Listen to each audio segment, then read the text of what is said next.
Hello guys, welcome back to our channel. In this video, we are going to help you to determine the lowest structure of H3NO.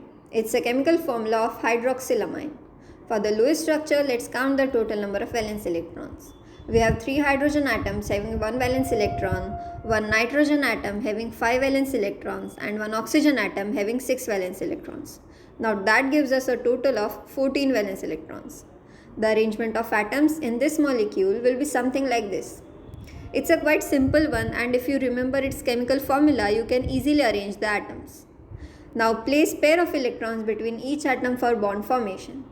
Doing so, we will be using 8 electrons. Now nitrogen needs 2 more electrons and oxygen needs 6 more electrons for complete octet. So we will assign the remaining electrons to them. So this is the final lowest structure of hydroxyl amine. For more such videos, make sure to subscribe our channel and thank you for watching.